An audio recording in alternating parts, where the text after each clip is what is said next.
Okay, there's one more thing I want to talk about, and it's what your discussion topic will be over this week. So, relate your discussion topic, if you can, to the other topics that we discussed so far in the slideshow.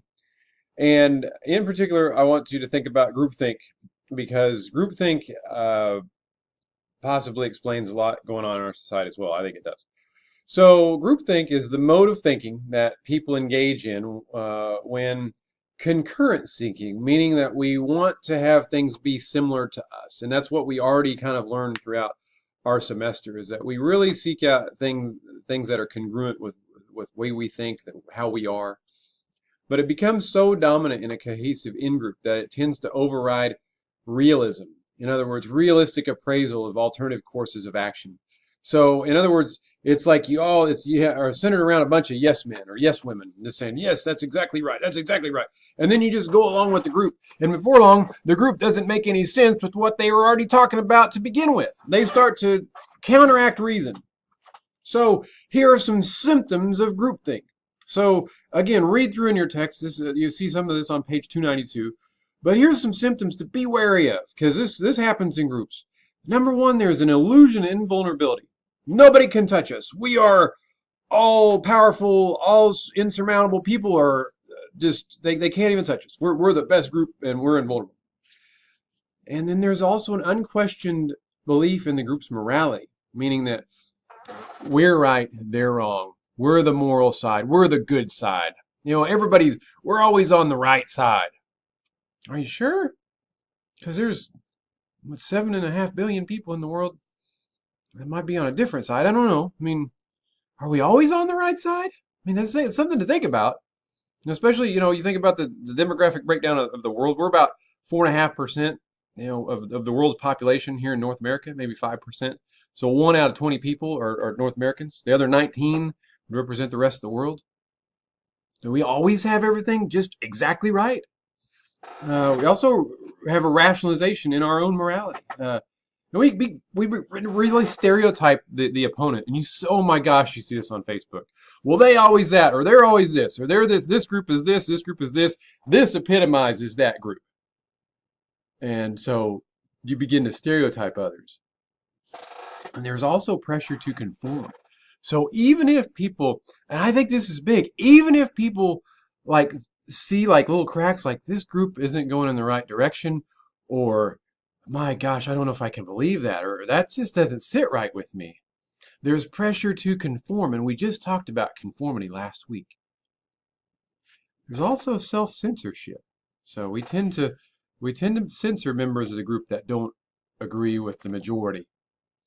So we create this illusion of unanimity that we're all under this same umbrella, we all believe the same way, and we're impervious. So there's this illusion that everybody all thinks the same way. Although if you dig down under the surface, a lot of people may be having the same doubts that you are that are in that group. We also have things such as mind guards. So we put up these things where we don't want to accept, the others. So think about, the ways that you can resist influence that we just talked about in the last chapter. So anyway, think about examples of groupthink from our recent history. I may be asking you about some of this in our discussion board. So in my own in the PowerPoint, and this goes into the book as well, but we were kind of sold a bill of goods, and I think this comes out really evidently in the words of Colin Powell. But here's some other groupthink dangers. So incomplete survey of alternatives. In other words, you're so convinced on your own being right that you don't really consider the alternatives. Somebody may say something and you're like, no, that's wrong, because look, the majority of us believe in this. So, might makes right. And then you have an incomplete survey of objectives. What were we even out for in the first place? We just want to go forward because we're right and that's where we're going.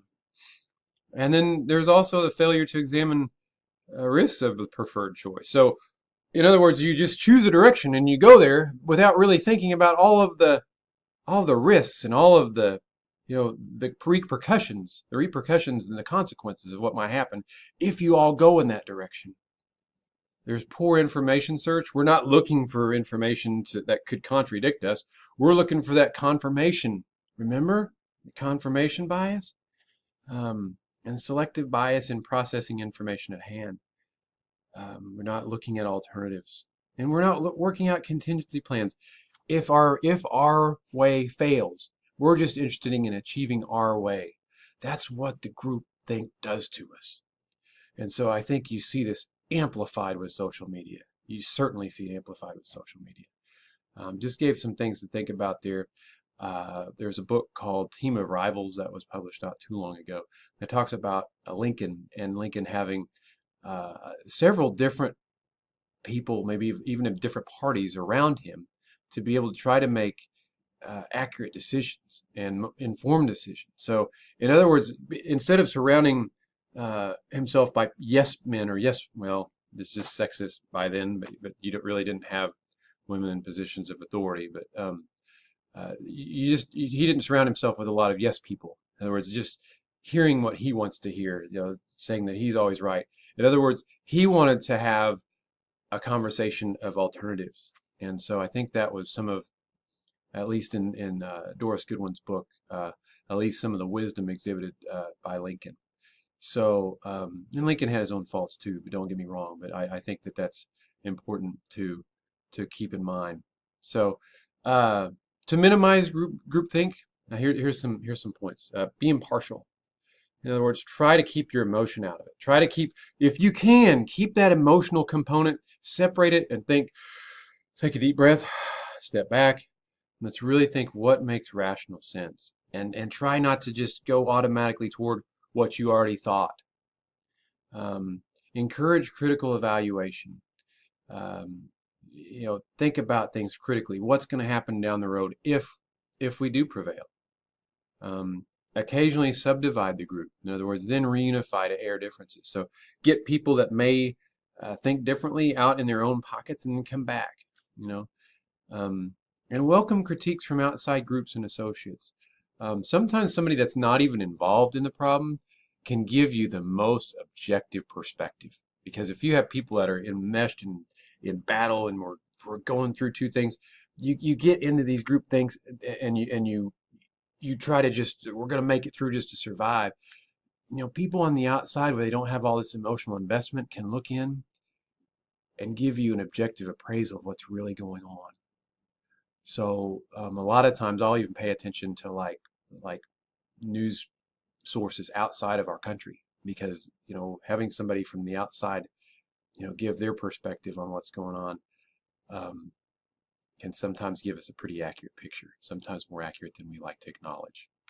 I did some study. I'll make this short, but I have a degree in theology. I have a master's in theological studies, and so it's not going to be comprehensive and including all religions, but at least from my own perspective, I studied a concept called the historical Jesus. And one of the critiques of the historical Jesus project, in other words, to look for the Jesus of history, not that's necessarily preached in church or all these supernatural abilities. It's more like if there was a person that lived in history and that was their name, how would you find information about them?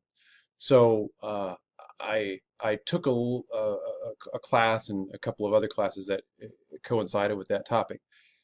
And so looking at that, one of the critiques was that folks that would go looking for the historical Jesus would tend to look and act and sound a lot like the person that's looking for them. In other words, like that confirmation bias. Like people would look down the well to try to find, and the reflection back is what they saw. And that must be, that's a metaphor for it. But so there was some ideas that said, the more unfamiliar you are with what you originally set out looking for, probably the more accurate your search is, and the less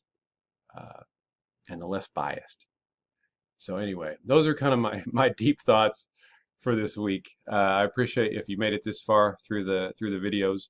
If you have any questions, feel free to email me, and I wish you well on the discussion board. Good luck.